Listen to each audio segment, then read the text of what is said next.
Ya comienza De los pies a la cabeza, el programa de la Facultad de Medicina de la UBA que te invita a conocer todas las especialidades médicas que hacen a la formación universitaria. Con Eduardo y Leticia Cañasi.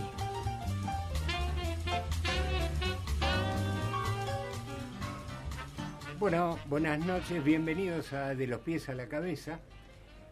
¿Cómo estás, Leticia? Muy bien, ¿vos? Por suerte, todo bien, che. Hoy tenemos un invitado, amigo, el profesor doctor Ignacio Brusco, que bueno, nos va a hablar sobre su libro y algunas otras preguntas más. Pero, ¿qué tal, Nacho? ¿Cómo estás? Buenas noches, hola Leticia, hola Eduardo, ¿cómo están? Bien, bien, por suerte y gracias por venir. Estar con ustedes. Igualmente. Vicedecano de nuestra facultad. Sí, pero si decimos todo lo que es, no nos alcanza el programa, Leticia. Bueno, eso principalmente. Sí, seguro. Y le decimos a Jorge Gómez, si quiere, vamos a un tema musical para entrar en clima.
Porque entendemos cada parte del cuerpo humano y descubrimos cada rincón de la anatomía. De los pies a la cabeza, el programa de la Facultad de Medicina de la Universidad de Buenos Aires.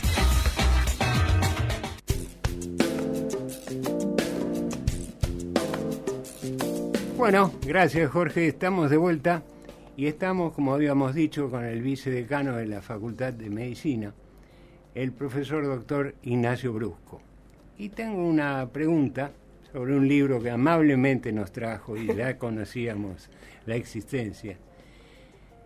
¿De qué trata el libro que acabas de publicar, Impacto Mental y Cultural del COVID-19? Si bien el título casi expresa mi pregunta, ¿pero de qué trata? Trata sobre los nuevos paradigmas y la nueva cultura que genera lo que actualmente, bueno, en ese momento no lo mencionamos, pero actualmente llamamos pospandemia, en realidad peripandemia.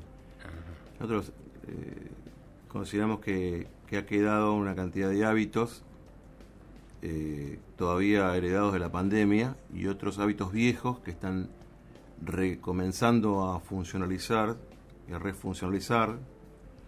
Recién me comentabas de cuestiones que tienen que ver con personas que vuelven a su trabajo, otros que no, y eso es muy común. Se han modificado muchos grupos humanos. Escuchaba el otro día también sobre un comentario en la radio de una persona que se quejaba, un oyente que se quejaba de ojalá mis amigos quisieran volver a jugar al fútbol como jugaban antes. Es decir, hay viejos hábitos que todavía no se han perdido y todavía tenemos otros enquistados, algunos normales y otros medio obsesivos. Por ejemplo, hoy sabemos que prácticamente lavarse las manos para el COVID es una acción importante para la vida cotidiana, pero no estar con el alcohol todo el tiempo no es una acción que va a cambiar el contagio del COVID. El barbijo actualmente ya hay discusiones, pero todavía nadie niega en usar barbijo y todavía vemos en algún lado donde nos acicalamos los pies, las manos y los pies, se sabe que hoy no ha tenido ninguna funcionalidad y han quedado en el hábito cotidiano. Un hábito, para resumir, ¿qué es un hábito? ¿No? Un hábito es un hecho que hacemos en forma periódica, rutinaria y que consume poca energía, porque no la pensamos. Entonces permanentemente estamos haciéndolo y eso es el hábito. Entonces entramos en un lugar y nos ponemos de alcohol o nos damos la mano, uno da la mano con el puño, otro ya empieza a dar la mano, otro se abraza. O te das beso con el barbijo. Otro se besa con el barbijo, otro se besa. Bueno, y se va mezclando. Eso nosotros lo pusimos peripandemia, es decir, no estamos todavía ya en la pandemia como se había hablado, conductualmente hablando, ¿no? Pero tampoco hemos salido totalmente de la pandemia desde el punto de vista social y cultural. Bueno, eso sería un poco lo que trata el libro en el sentido de cómo modificó la cultura universal esta cuestión que impactó de lleno en estos procesos sociales, las cuestiones de aumento de problemáticas de fobias, de depresiones, de autoagresiones. Hoy acabo de tener un artículo que escribí para BAE sobre la importancia de las caricias, lo acabo de enviar recién, las caricias y los abrazos. Cuando uno empieza a estudiar esta cuestión es un tema no menor, la pérdida de las caricias y los abrazos y el impacto psicológico, el aumento de problemáticas de estrés que impactan en todo el cuerpo desde la medicina toda, pero también impactan en la cuestión fundamentalmente psicológica y psiquiátrica. Esas patologías que decís, por ejemplo, fobias, ¿uno ya las tiene de antes y esto las manifiesta o se producen a partir del encierro? No hay un dogma. Hay personas que no tenían fobia y tuvieron fobias ahora, aumentaron con esta cuestión. Y otras que eran fóbicas y transformaron más fóbicas. Y hay cuestiones que fueron también sorprendentes que nos sorprendieron a nosotros. Por ejemplo, los obsesivos, muchas personas obsesivas que les costaba salir de la casa, etcétera, se sintieron algunas más tranquilas en la pandemia. ¿Por qué? Porque lo cotidiano se transformó en lo que ellos tenían como problemática. Es decir, que no eran los que te llamaban la atención. Claro, no, y ellos mismos estaban era como una situación de tranquilización, porque había una cuestión general, lo que Kant llamaría imperativo categórico, ¿no? Que se repetían todos, entonces ya no era un problema. Pero para resumirlo en nosotros, en la problemática social que esto implicó, nos transformamos todos en personas que no tuvieron el contacto social. Y hay un documental muy interesante de la televisión alemana, que los recomiendo, que está en YouTube, sobre el impacto de las caricias, donde plantean lo siguiente, que es una cosa muy importante. Es la primera vez en la historia del Homo sapiens, que tiene 300.000 años de existencia y 3 millones desde que somos bípedos, la primera vez que se le impidió el contacto gregario, social, al primate llamado Homo sapiens. ¿Y cómo va a impactar en la cuestión? Para tener idea, el bebé, por ejemplo, cuando nace sin posibilidad de ver o escuchar. Hasta el mes prácticamente no escucha y ve solamente 30 centímetros. Sin embargo, el primer cobijo, el primer contacto intersubjetivo de cuidado, de apego, de tranquilización, de disminución del dolor, de caricia, que lleva una vida diferente desde el punto de vista nervioso, del sistema nervioso, hay todo un estudio profundo de esto, es la caricia que le hace la mamá y el papá. Claro. Y eso marca la importancia del abrazo, del tocarse, y lo que significó 2 años de no tocarse con los chicos, que los abuelos que no lo veían, sí, viceversa, y también con los adultos mayores, a lo cual por cuestiones de pandemia todavía se tomó más cartas en el asunto y se impidió más fuertemente la interrelación. Bueno, esa caricia perdida, ese abrazo perdido hay que reconstituirlo. No de casualidad estamos observando más prevalencia en muchas problemáticas que tienen que ver desde cuestiones leves a cuestiones graves. Hay un aumento importante también de problemáticas graves, de autoagresiones, que son un tema muy importante que a veces metemos la cabeza bajo la tierra, pero temas centrales sobre la premisa de control y de contralor y de valorizar y de tener predeterminantes que nos digan, bueno, ciertas poblaciones tienen más riesgo de tener estas problemáticas de salud mental que son críticas. ¿A qué te referís con autoagresiones? Bueno, me refiero especialmente a las personas que te autoagreden, ¿no? Y terminan con su vida a veces, ¿no? Y eso es un tema que se ha incrementado, es una problemática muy, muy importante, fundamentalmente en la adolescencia, es la segunda causa de muerte, y en el adulto mayor, que tiene más prevalencia, pero no es la primera causa de mortalidad, porque el adulto mayor muere de otras cosas, por eso claro, hace tanto ruido en los chicos. Yo trato siempre de hablar muy delicadamente de este tema, que es un tema muy complejo, pero sí no podemos poner la cabeza bajo la tierra en saber que hay una señal optimista, que las personas tenemos instinto a vivir y que todas las personas pueden recibir ayuda para sobrellevar estas cuestiones, y que son cuestiones que son todas reversibles, y ese momento trágico en el que la persona se angustia y piensa que no puede resolver su vida, siempre tiene resolución. Entonces, siempre damos una señal de optimismo cuando hablamos de estos temas que nos preocupan fuertemente. Yo vengo a dar una charla hace una semana a este tema en el interior del país, y bueno, es un tema que está preocupante en diferentes provincias incluso, donde se vivenció de otras maneras también esta cuestión de interrelación más dificultosa, porque son lugares más chicos y tuvieron más dificultades todavía, quizás en menos contención de red social, etcétera. Esto no es un tema menor. Y bueno, la depresión nuevamente, la ansiedad, y también vemos patologías como la enfermedad de Alzheimer o el Parkinson, que también ha aumentado su prevalencia. Hay diferentes discusiones por qué, algunos porque quizás no se hayan diagnosticado por no atención, otras porque tuvieron COVID, aumenta la prevalencia de esta cuestión, y otras por el estrés. Hoy se sabe que los 2 grandes factores para tener Alzheimer, aún más grandes que fumar, que tener colesterol alto, que tener hipertensión, para tener Alzheimer, es el aislamiento social, es decir, lo que le hicimos a nuestros pacientes viejos, y la hipoacusia, que también implica aislamiento social, porque el adulto mayor no escucha y se aísla.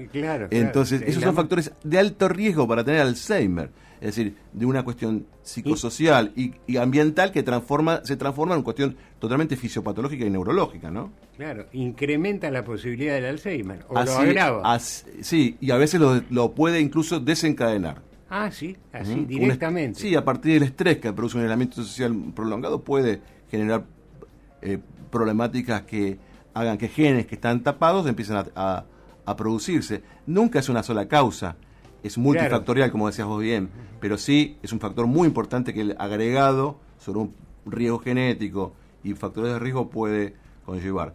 Yendo a las caricias nuevamente, hoy se sabe que la falta de contacto físico aumenta más de un 40% la posibilidad de tener una problemática de salud mental.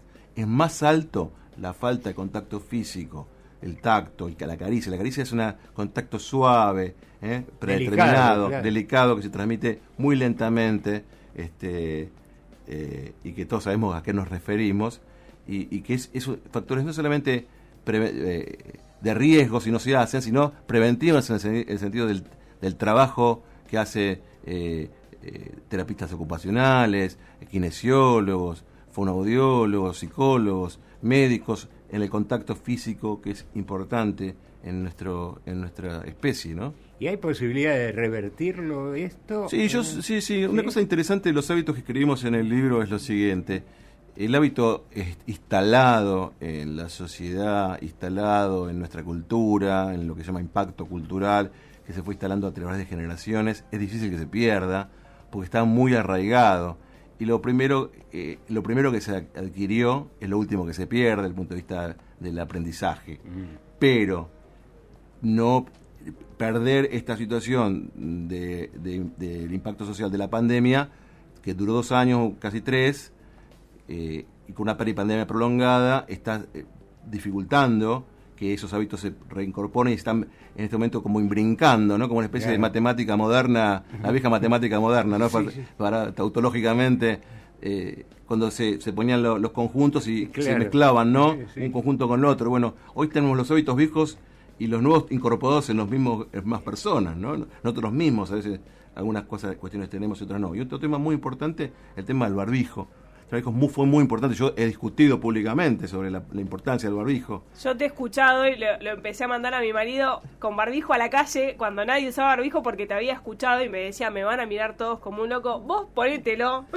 Es que lo estaban haciendo todos los países que sabían de epidemia. Claro. Yo venía de afuera y veía que estaban todos así. Todo. Entonces digo, muchachos, están viendo lo que están haciendo los coreanos, los japoneses, que tienen alta experiencia en gripe. Realidad, claro, tienen alta experiencia en estas patologías. Sí. Entonces, por eso también discutíamos, bueno, pero ahora me tengo que decir, bueno, muchachos, ahora es momento de que el riesgo bajó y no nos quedemos enquistados otra vez con un letargo y una inercia del pasado, ¿no? Es decir, en Argentina somos bastante de tener inercias, ¿no? Sí. Es decir, hay gente que sigue que no hay manera de que se lo saque y 2 barbijos, 3, claro. Ya va a ver. Y eso uno lo respeta porque primero las personas tienen el hábito y tienen que ir sacándoselo de a poquitito. Pero por otro lado hay personas que por ahí tienen más riesgo y tienen más temor y es justificado. Y por ahí tienen inmunodepresión, otras cosas. Uno tiene que ser cuidadoso y tolerante. Por eso no aconsejar a la gente que se saque el barbijo. Pero sí saber que tenemos que conocer, y los educadores fundamentalmente, que la mitad de la cara es muy importante. Claro. Por supuesto. Fundamentalmente porque ahí aprendemos además, ¿no? Lo que dice el otro. Claro. Porque nuestras áreas de lenguaje adivinan lo que va a decir el otro antes que lo diga. Porque los nenes aprenden del lenguaje a partir de la cara y prenderse neuronas en espejo que aprenden de los que les están enseñando el lenguaje, que son los padres fundamentalmente. Esas neuronas de espejo están especialmente en un área del lenguaje, de la expresión, que se llama el área de Broca. Ahí se describieron en el chimpancé, pero es el equivalente en el ser humano.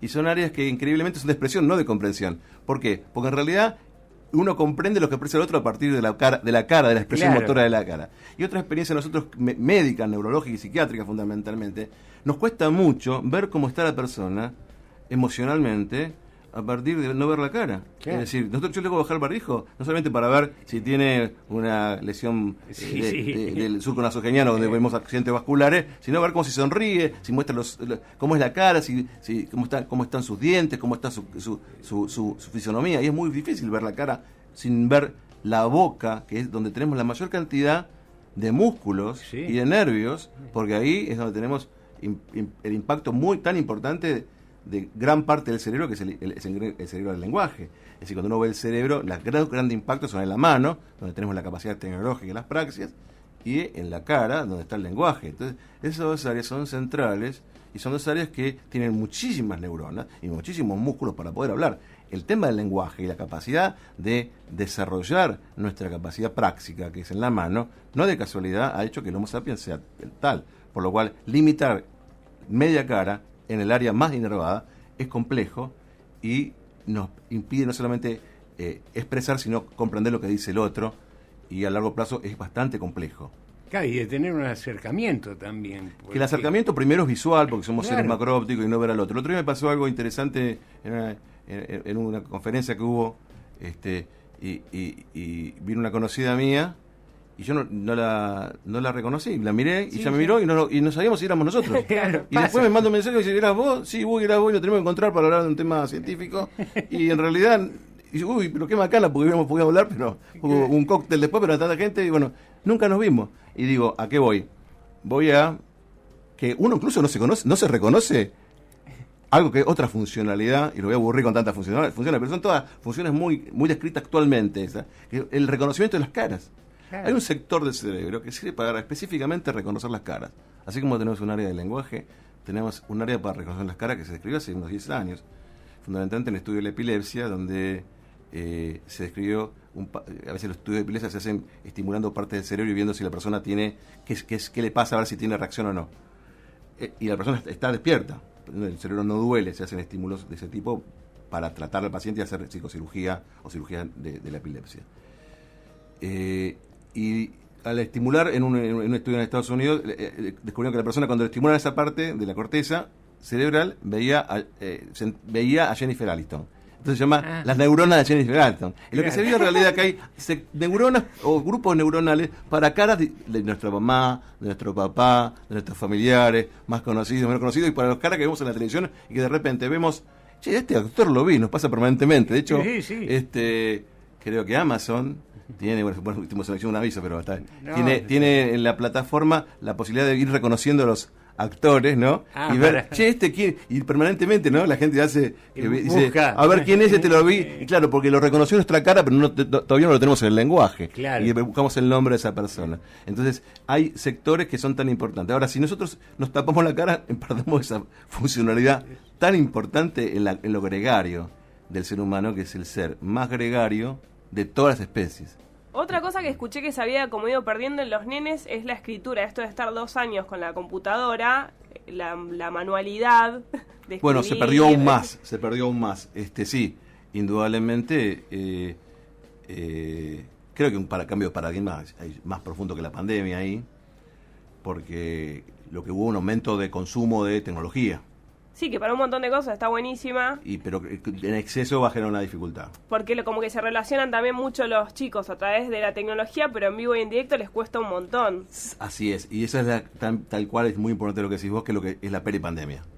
Porque si ustedes hubieran imaginado la pandemia sin redes y sin tecnología, hubiera sido una calamidad. Sí, quizás no se hubiera podido hacerla, quizás hubiera sido que no se hace. Eso habría que determinar, ¿no? Si se hubiera hecho el aislamiento social sin tecnología, ¿no? Se podría haber hecho, por ahí no se podía hacer. Pero bueno, suponiendo que se hubiera hecho, porque era muy problemática la enfermedad, bueno, y por lo que lo fue, de hecho,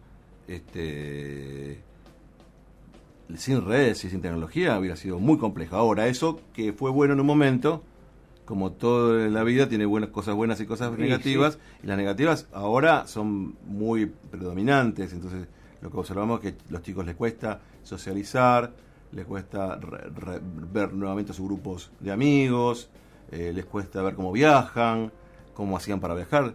Muchas veces pasaron de la adolescencia a la adultez, pasaron del secundario a la universidad, pasaron de ser menores a ser mayores de edad, encerrados. Claro. Chicos que empezaron con 16 y hoy tienen 18. Claro. Al chico le cuesta reconocer que es adulto y a los padres le cuesta reconocer que es adulto, que es por lo menos mayor de edad, que es un quiebre importantísimo, legalmente incluso. Sí. Entonces eso hay que pensarlo. Chicos que estaban en tercer año de la facultad y se recibieron en pandemia, en muchísimas carreras que entonces hay una situación de encierro que generó las cosas positivas y las negativas, que es cómo socializo, cómo consigo trabajo además con eso, o cómo el chico vuelve al colegio. Bueno, y como decías vos, el tema de escribir manualmente, cuando el teclado se hizo parte de nuestra vida. Hay un sentido, hay otro artículo que escribimos sobre tecnologías y un fenómeno que se llama avatar. El fenómeno de avatar es el fenómeno donde nosotros nos transformamos nuestro cuerpo en tecnología. Sí. Hay fenómenos de avatar antiguos, como el tenista. Si uno mide el cerebro del tenista y lo ve en resonancia, ve que cuando agarra la raqueta, prácticamente la raqueta es parte del cuerpo. Claro, el carpintero, el martillo. Claro, cada uno. Y lo siente como parte de su cuerpo. Ahora, el chico, o el adolescente, o el adulto que trabaja todo el tiempo con la computadora, el mouse es parte de su cuerpo. Y aún más, cuando juegan en juegos de rol, el avatar, que es el personaje el cual ellos se sienten identificados, enciende sectores del cerebro que son iguales a que se encienden cuando hablan de su mejor amigo. Si le pasa algo a ese avatar, le pasa algo en las mismas áreas que si le pasara algo a su mejor amigo, por lo cual hay una especie de identificación muy fuerte con la tecnología, una inclusión dentro de la tecnología en un ida y vuelta, no intersubjetivo, porque obviamente la tecnología no es sujeto, pero sí en la subjetividad del otro que está del otro lado de la computadora. Sí.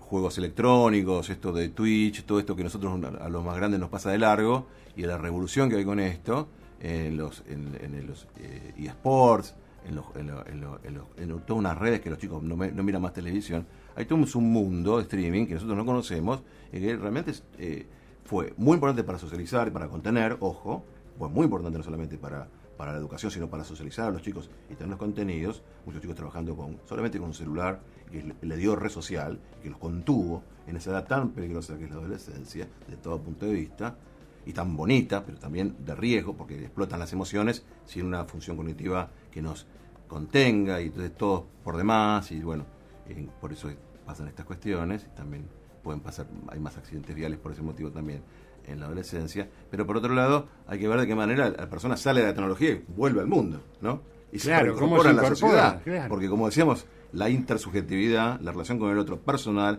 las caricias, el abrazo es central, y eso hay que reconsiderarlo y reconfirmarlo. Para poder hacerlo hay que conocerlo. Ese es el problema. Entonces hay que conocer todas estas cosas para decir, bueno, vamos por este camino, vamos por el otro. ¿Y vos crees que se puede volver a lo anterior o ya no? El ser humano es muy neuroplástico, muy plástico psicológicamente, sí, por supuesto que sí. Yo creo que Claro, sí. mi pregunta más va dirigida hacia los chicos, ¿no? O sea, estos que estábamos hablando, ¿no? Que Los chicos son más plásticos Claro, me todavía, parece pero sí creo que hay que prestar mucho más atención. Soy optimista, muy optimista, pero creo que me preocupan aún más los chicos de 1 año, de 1 y 2 años, en ese momento, que es un momento muy activo del sistema nervioso. En ese momento explota nuestro sistema nervioso en los primeros meses de vida. Mira, yo ni lo hubiese Contacto pensado en un social. nene tan chiquito. Bueno, para tengamos idea, en los segundos semestres de vida, nosotros tenemos 700 fonemas que aprendemos del lenguaje, ¿sí? Y después tenemos 70 fonemas nada más en nuestro idioma. Y ahí tenemos, como una esponja, absorbemos, por eso si aprendemos alemán, francés, claro, podemos chico pronunciar todas esas palabras y entenderlas metafóricamente. Claro. Luego se pierde. Lo mismo pasa con las caras, hasta los 2 años se incorporan las caras, luego hay dificultades para la socialización. Por lo cual me preocupa mucho más los chicos de 1 año y 2 años que los chicos del colegio, que ya tenían desarrollado su sistema nervioso, sus redes neuronales, la cantidad de sinapsis que después se tienen, que es del punto de vista neurocognitivo. Sí, desde el punto de vista de la salud mental, creo que hay que prestar atención al grupo de adolescentes, pero sí, en un grupo que no se habla mucho, un tema muy importante, los nacidos en pandemia. ¿Y les puede haber dejado una patología a futuro? Yo creo que no, y soy optimista, y vamos a dar una señal positiva sobre eso, pero digo, hay que prestar atención, que los chicos esos hay que sobreestimularlos, hay que prestar atención, estar alrededor de ellos y darle más lenguaje, darle más cuestiones sociales. Por eso las pandemias no pueden ser, las pandemias sí, pero las cuarentenas no pueden ser eternas. No hay manera de hacer cuarentenas eternas. Por eso creo que siempre hay que poner en la balanza las cosas positivas y las cosas negativas que nos da cada conducta y toma de decisión que tomemos en salud, ¿no? Entonces me parece que llegó la hora de que lo social, lo psicológico, la resocialización, pero no como un tips, como una dicho, claro, sino como algo altamente complejo, ¿sí? Debe tomar importancia, porque estamos con diferentes grupos etarios que están en crisis vital, que hay que estar al lado y contenerlos. Eso es un punto para nosotros central, y no somos nosotros que lo decimos, todo el mundo lo estamos viendo y lo estamos diciendo, ¿sí? Dijiste hace un rato que no había pasado en la historia antes una no había situación nunca pasado similar. en la historia que se impida el contacto físico entre las personas de forma directa. Por ahí 1 semana, pero no había pasado nada. Sí, entonces no a se nivel sabe qué va a mundial, pasar. A nivel mundial se impide el contacto físico durante 2 años, o 1 año, o meses. Sí, el tiempo más o menos establecido. Pero sí, el primate es un ser que se abraza. Sí. Los monos se acicalan. sí. Sí. Y se acicalan de atrás porque tienen la mayor cantidad de sensorialidad de las caricias. Y cuando se acarician baja el cortisol porque se tranquilizan. Baja la frecuencia cardíaca. Aumenta la autotrofina y crecen más. Se en los bebés calma el dolor. Por ejemplo, si en el momento de cuando le sacan sangre al bebé se lo acaricia, disminuye el dolor. Estudió incluso con electroencefalograma de alta densidad. Es decir, aumenta la somatropina, aumenta el crecimiento en cuanto a los animales. Con los roedores pasa lo mismo, se acicalan, se interrelacionan. Fundamentalmente los mamíferos, por ejemplo, si tiene pelo o no tiene pelo, un cuidador para un animal como un roedor, lo mismo, no son iguales las respuestas. Es decir, somos seres donde el tacto no fino, que es el tacto grueso, el dolor y las caricias van por un sector que es un sector lento, que tarda en llegar al cerebro, a diferencia del tacto fino, que llega en milisegundos, te tarda en 1 o 2 segundos. Llegar a recompensa, pero tranquiliza y nos da paz y nos da apego. Es una función central del ser humano, que es el amor, que es la interrelación filial, la interrelación entre personas, entre iguales, entre la sociedad. Entonces, la falta de contacto físico, también hay que prestar atención si no impactó en la instancia intersubjetiva social, si no impactó también en ese nivel, porque nos hemos dejado de tocar, y eso es un tema no menor en cuanto a las cuestiones de lo gregario. Cuando digo gregario, es que el ser humano es un ser que más se socializa, más se juntan tribalmente en urbes, claro, en millones de personas. Sí. Eso no existe, y mucho más con desconocidos. Hay un filósofo llamado historiador, Yuval Harari, que dice que es el único ser que se junta con desconocidos. No existe tampoco animales, ni aun cuando hacen bandas, que se junten en bandas de desconocidos. Eso genera con el fenómeno de urbanización. De hecho, plantea algo muy interesante, que incluso las tribus eran 200, 300 personas máximo. Siempre hay un límite de conocimiento. Bueno, ahora, indudablemente, en las urbes nos pasa esto. No. Y el ser humano es el único especie que tiene la capacidad de socializar con otras entidades que son culturales, tribales, etcétera, que tienen que ver con identificaciones. Somos argentinos, somos hinchas de tal cuadro, somos de tal religión. Entonces se van generando grandes comunidades de gente desconocida, que se identifican por ideales imaginarios, por ideas imaginarias, que tienen que ver con cuestiones que no tienen que ver con lo cotidiano, o con lo de conocerse, que tiene que ver con nuestra capacidad cognitiva de tener otras ideas, otras abstracciones, ¿no? Y otras metáforas. Bueno, eso es un tema menor, y la parte de la acción social gregaria que tenemos es el contacto físico. Claro. No por alejarme del tema, pero sí una duda que tengo.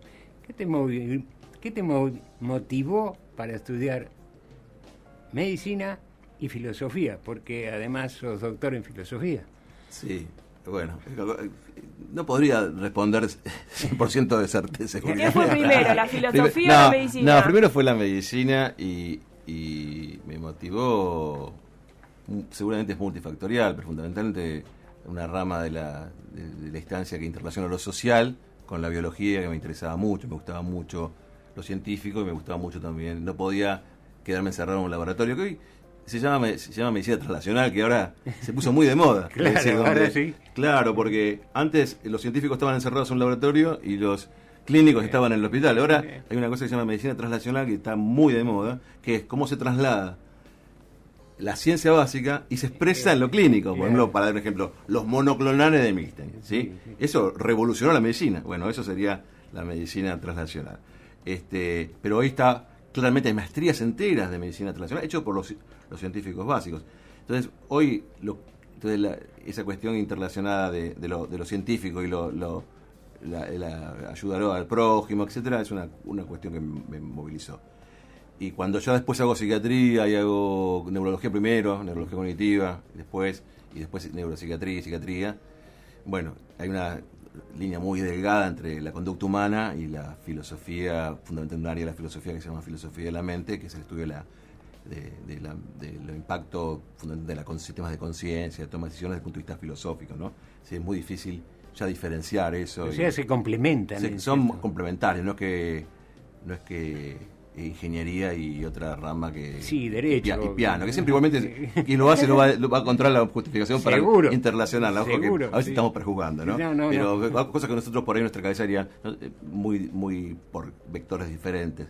En este caso no, en este caso filosofía va muy de la mano de la psiquiatría, sí. Claro, pero uno viéndolo de afuera parecería, no que son ajenas, pero sí no, que están absolutamente relacionadas. se De hecho, nosotros complementan. de psiquiatría estudiamos sistemas de conciencia de realidad, que son temas muy importantes, Claro. que los que se pierden en esa psicosis, por ejemplo.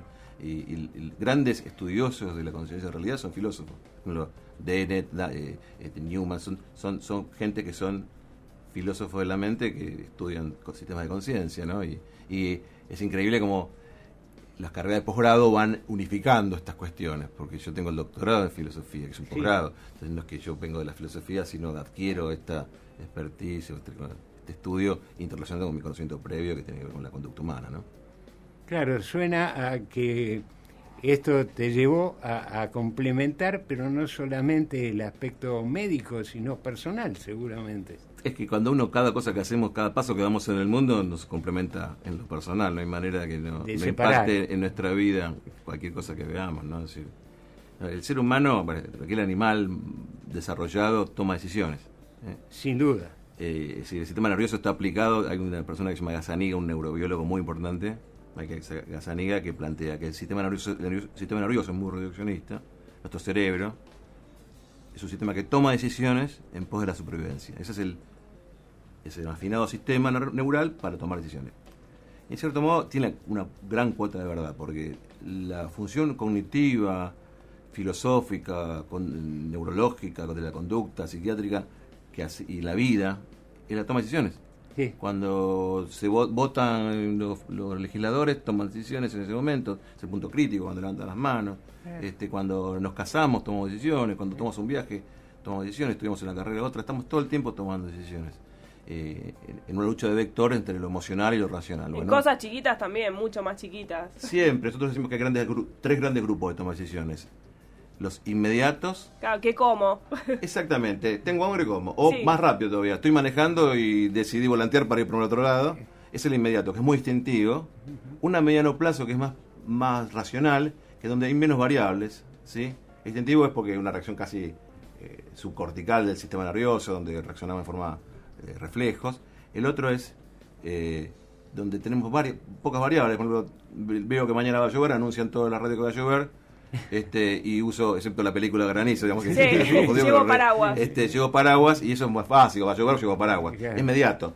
Y después a largo plazo, que son muy complejas, que vuelven a verse desde todos los estudios que la asertividad, es decir, pegarla concretamente, claro, es mucho más probable si vamos por nuestras emociones que si racionalizamos mucho. Sí. Eso nos sirve mucho para hablar con los pacientes y darle algunas cuestiones de psicoterapéutica, de tips para poder pensar cada conducto, porque las tomas de decisiones a largo plazo, para decir, me voy del país, me quedo en mi país, quiero mi tierra, claro, estudio esta materia, estudio la otra, tienen que ver mucho con el corazón y con la emoción, en realidad, metafóricamente, con el corazón, ¿no? Tienen millones de variables. Y quien quiera manejar su destino, realmente es quien menos lo maneja. Entonces es complejo. Y esas tomas de decisiones son importantes porque son las trascendentes, ¿no? Muy trascendentes, ¿no? Entonces ahí se ha demostrado que cuando las personas se basan más en la conducta instintiva que en la racional, son más asertivas, la pegan más. Ah, sí. Sí. Esas son las tres grandes tomas de decisiones. Se nos va casi el programa. Ignacio, yo te agradezco profundamente que hayas estado con nosotros. Sabés que te vamos a volver a citar. Un placer, para mí está con... Pero no hay partidos. Siempre te invito para los partidos. Me perdí, ahora no sé si voy a un partido en este momento, pero alguno debe haber. No, pero siempre me trajo el partido de la selección argentina. Exactamente. Vamos a fijarnos en la agenda. Hay mundial este año. Noviembre, y ahí te vamos a citar para el partido de Argentina. Infinitas gracias. Y bueno, nos estamos viendo. ¿Qué te puedo decir? Todos los días. Así que gracias por haber estado acá con nosotros. Y ¿algo más, Nick? Nada más, muchas gracias. Gracias a ustedes y un placer y un saludo para la audiencia y los felicito por la constancia en este hermoso programa. Muchas gracias. Gracias, Nacho. Llévatelo, Jorge.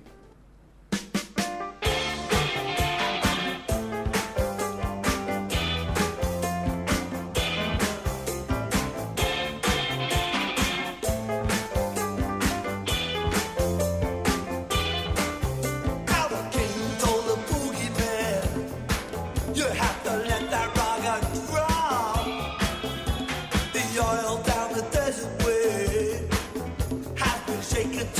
top. The shaky drove his Cadillac. He went cruising down the hill. The prison was standing on the radiator grill. Shawty don't like it. Rock Casbah, rock Casbah. Shawty don't like it.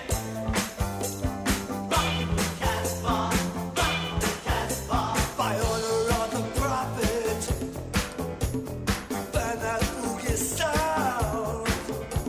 Degenerate the faithful with that crazy Casbah sound. But the better when they brought out the electric cattle drum, the local guitar picking guitars, guitar picking drum. As soon as the sheriff cleared the square, they began to wait. The sheriff don't like it. Rock Casbah, rock Casbah. The sheriff don't like it. Rock Casbah, rock Casbah. Now over at the temple, oh, they really pack 'em in.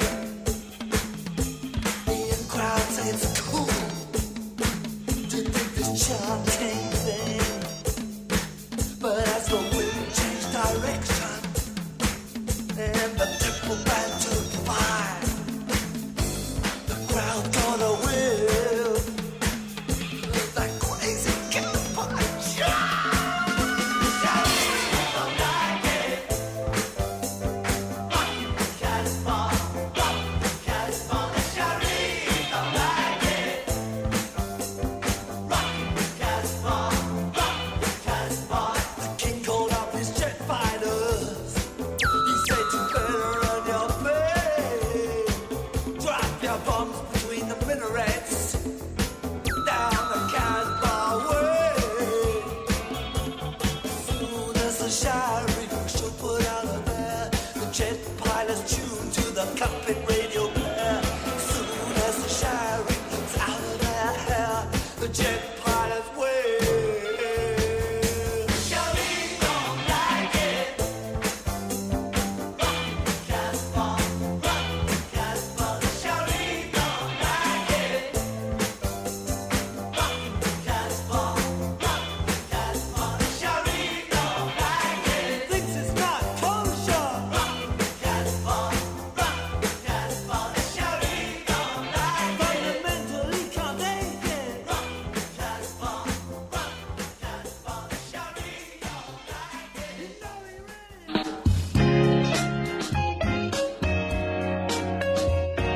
Para formar grandes profesionales, hay que estudiar el cuerpo de los pies a la cabeza. Hasta las 22 por Radio UBA.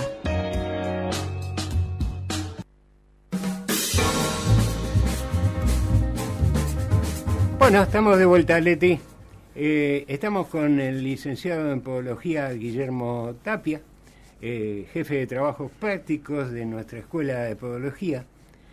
Y gracias por estar acá. No, por Guillermo. favor, gracias Eduardo y gracias Leticia Muchas por la gracias invitación. a vos. Un gusto nuevamente estar en nuestra prestigiosa Radio UBA y en este querido De los pies a la cabeza, nuevamente, ¿no?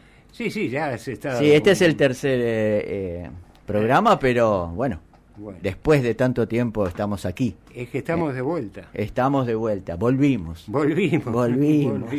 Y bueno, pero eso es bueno. Y eso es un motivo muy importante, porque volver a estar acá significa mucho.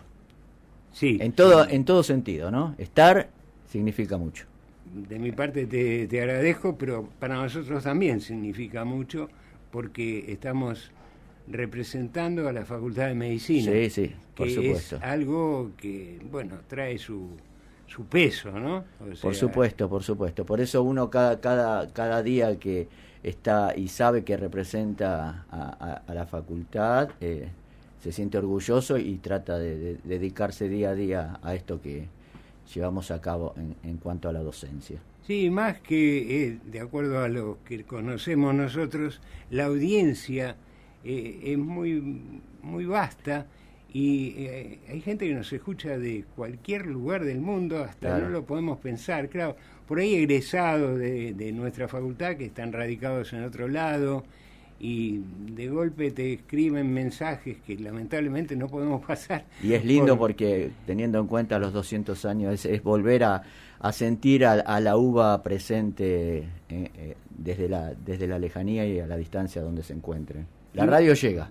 Claro, La radio llega a todos lados. y es otra cosa, porque acá esto es una mesa y esta es una charla de amigos.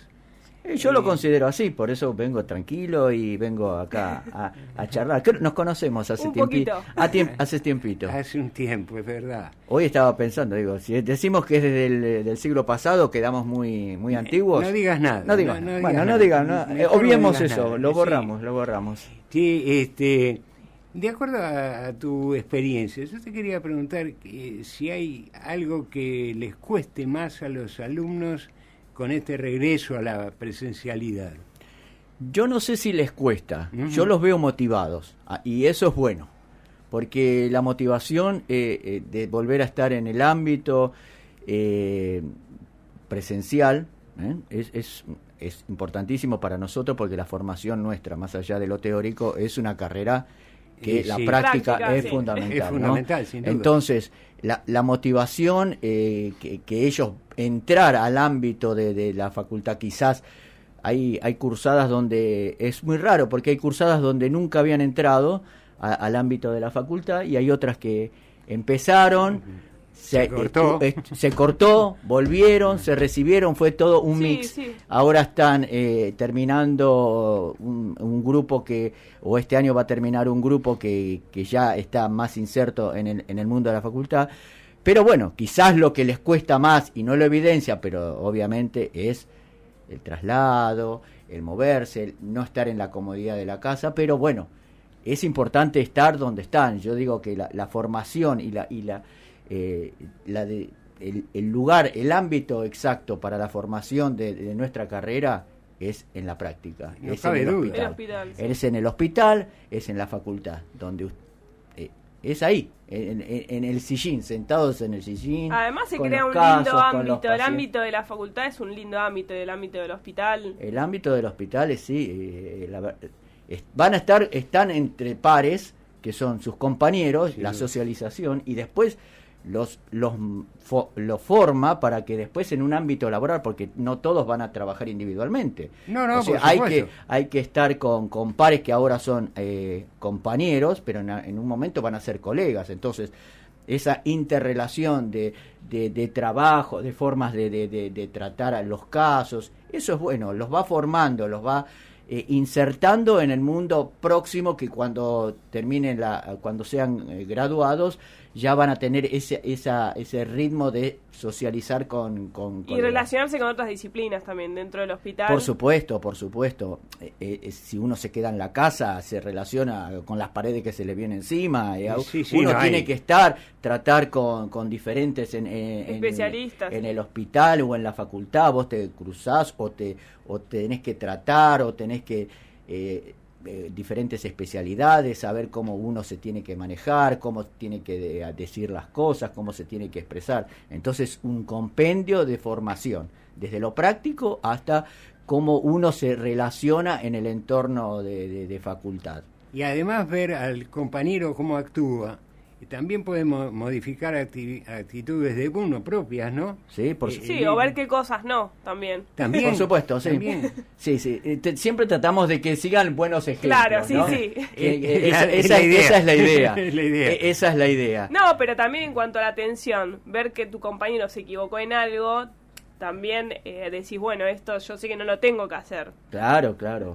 Esas cosas hacen a la formación. O sea, Claro. hacen en la práctica es un combo gigante. Y también se de lo que aprende, uno va aprendiendo y siempre decimos que es una carrera donde la observación es Fundamental. ya sea principalmente de los docentes cuando nos sentamos a trabajar y todo eso es importantísimo. Y bueno, la presencialidad es eso, es todo. Y no se podía de otra manera, era totalmente fuera de seguir una carrera donde la práctica era fundamental, seguir de otra manera, no se podía. No hay forma. Por eso hay que agradecer que todo esto, yo lo escuchaba al doctor que los conceptos realmente fueron muy, muy interesantes, cada uno de los que decía, que es nuevamente insertarse en un mundo donde uno se relaciona con las personas nuevamente, y eso es importantísimo, Y además dijiste algo fundamental, ¿no? Y vos también, Leticia, también se aprende de los errores. Ah, sí, por supuesto. O sea, se aprende, es más, yo siempre tuve un pensamiento, no solo es importante saber lo que hay que hacer, sino lo que vos dijiste, Leticia, lo que no hay que hacer. Eso es fundamental para o esto de trabajar con otras disciplinas te da también la posibilidad de decir, no, esto no es de mi especialidad, esto es para tal otro especialista. Por supuesto. Por eso la formación ahora es integral, o sea, no es solamente ya no lo teórico. Todos, sí. Cada uno en su mundo, prendo la computadora, leo, estudio, no. Ahí es la vida misma del podólogo, interrelacionarse, estar con el paciente, con personas físicas, con casos puntuales, y pues, obviamente, y después de todo, la experiencia que dan los casos que llegan a la facultad o al hospital, son casos que forman y que quizás no vean, pero sirven como experiencia para decir, por lo menos fue. Y nosotros sabemos que en la experiencia nuestra profesional, ya el haber estado ese plus de formación en la facultad o en el hospital, y que uno siga en ese ámbito, le da una cierta confianza al paciente, mucho más de que obviamente alguien que uno no sepa ni dónde se formó. Sí, es fundamental. Vos recién mencionaste los pacientes, y yo te quería preguntar, de acuerdo a tu experiencia, ¿se nota diferencia en el comportamiento de los pacientes? Y los pacientes todavía están arrancando, porque si bien hace tiempo que ya pueden concurrir al servicio, ya sea en el hospital como en la facultad, pero a mí me alegra ver nuevamente a gente que volvió a la confianza del hospital y de la escuela de podología. Yo veo a gente que las vi por última vez en el 2020. Claro. Y te dan ganas de abrazarlos, como decía Nacho, te dan ganas de contacto físico. Pero primero uno se alegra por verlos bien, por verlos bien, y ellos también transmiten eso de, uy, qué bueno que estás, y por los protocolos, me ha pasado de decir, uy, no lo reconocí, porque nosotros trabajamos con un protocolo estricto con obviamente la vestimenta, entonces no somos con gente que nos vimos así, pero después nos reconocemos. Y es tan lindo volver a encontrar a gente que los vimos en el 2020 y empezaron a ir a partir de que el servicio se abrió en el 21, volvieron. Y eso es una confianza que la escuela se ganó, y la confianza del hospital para que vengan a atenderse, porque no es que habiendo posibilidades, porque todo ese tiempo se habrán atendido en otros ámbitos, pero volvieron al hospital. Y eso habla del prestigio de la escuela y de los... del personal que los atiende. No, es agradable, es lindo esto que estás diciendo, porque es una forma de también de volver, como decíamos antes, volvimos. Sí. Estamos volviendo de a poco, de acuerdo a lo que decía el doctor Brusco, el que estuvo anteriormente. Es diferente, pero yo creo que soy optimista, igual que él, que se va a volver a recuperar. Yo creo que sí, somos optimistas. Es más, todos estos pasos, el día a día estamos mucho más. Si nosotros pensamos cómo estábamos hace 2 años... Sí, te vas como olvidando. Es una cosa... Si uno hace un recuento de todo lo vivido y todo lo que nos pasó desde marzo del 20 hasta acá, es de todo nos pasó, lo que hablaba el doctor, fobias, miedo, incertidumbre. Y estar acá, primero estar bien, y después estar nuevamente, nos vamos adaptando, era como él decía, el ser humano se va adaptando todo el tiempo, somos, creo que dijo termoplásticos. Plásticos. Claro, nos vamos adaptando, lleva su tiempo, porque cada uno tiene su forma de asimilar, como vos decías, Leticia, que hay gente que ya no usa barbijo y otros que usan 3, pero a cada uno le cuesta, según las circunstancias de cada uno, volver a la normalidad. Nosotros quisiéramos volver todos a la normalidad, pero tenemos que ir paso a paso, porque no es de la noche a la mañana que vamos a estar como si nada, como si estábamos en el 19 o antes del marzo del 20. No, creo Entonces, que la vuelta va a lleva costar. su tiempo, Sí. lleva su moderadamente vamos a lograrlo y agradezcamos que de a poquito vamos cada vez mejor, ¿no? Eso es muy bueno. Y si vos me permitís, hablando de todos estos cambios y hablando de la escuela, yo quisiera reconocer a todos los que hicieron posible, porque es muy en todos los ámbitos de la educación se escuchó mucho, no hubo clases, Sí. no se enseñó, Sí. no, para nada.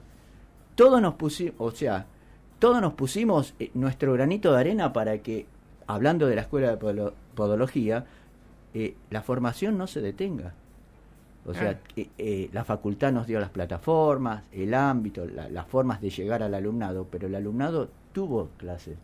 Entonces, eso es importante reconocer. A cada uno de los colegas docentes, los jefes, a los encargados de enseñanza, a los ayudantes, a los colaboradores, al personal no docente, que cada uno puso su granito de arena en la escuela de podología para que el alumno que estaba ya cursando no se sienta que quedó en la nada, y el nuevo que siga sabiendo que la escuela de podología iba a seguir funcionando y iba a seguir moviéndose para formar nuevos profesionales. Así que eso es un reconocimiento que nunca hay que dejar de remarcarlo, porque todos pusimos, o sea, algo como para que estemos en este punto de formación. Sí, te agradezco que hayas mencionado también a todo el cuerpo docente y no docente, porque realmente no fue sencillo ir volviendo. No fue sencillo.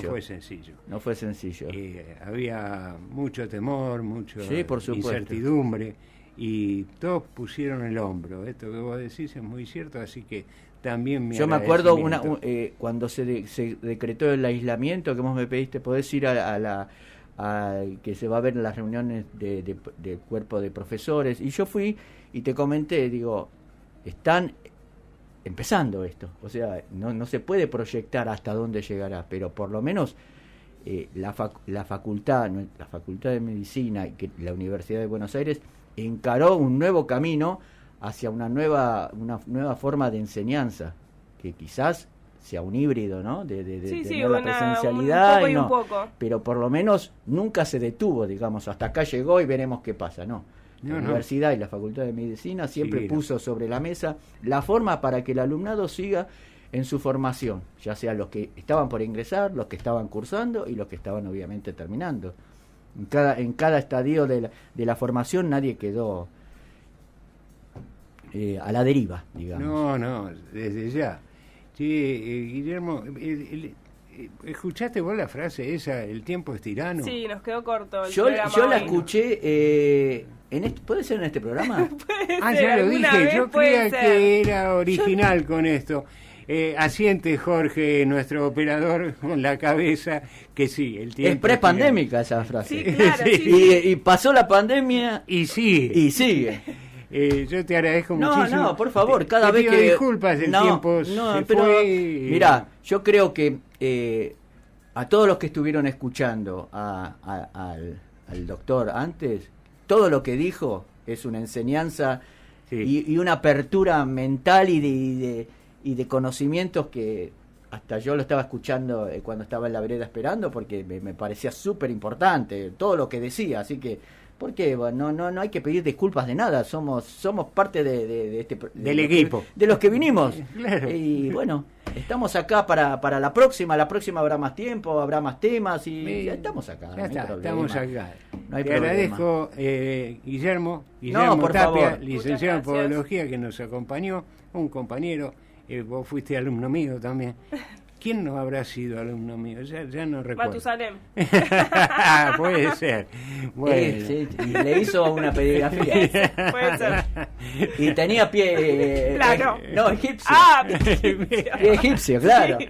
De ahí salió. De ahí arrancó. Bueno. Te agradezco muchísimo. No, por favor, gracias Leticia y gracias Eduardo y bueno, Nos saludos estamos a todos viendo los colegas. siempre, igualmente, y le agradezco a Jorge Gómez, nuestro operador estrella, y todos los mensajes recibidos que también contestaremos como podamos. Y bueno, Leticia, ¿qué te parece? Nos vemos el próximo martes. Nos vemos el martes O que nos viene. escuchamos. Ahí está. Y que no se los escuchen. Y que nos escuches, es verdad. Bueno, gracias por Hasta la estar con próxima. nosotros No, en por De los favor. pies a la cabeza. Buenas noches. Llévatelo, Jorge.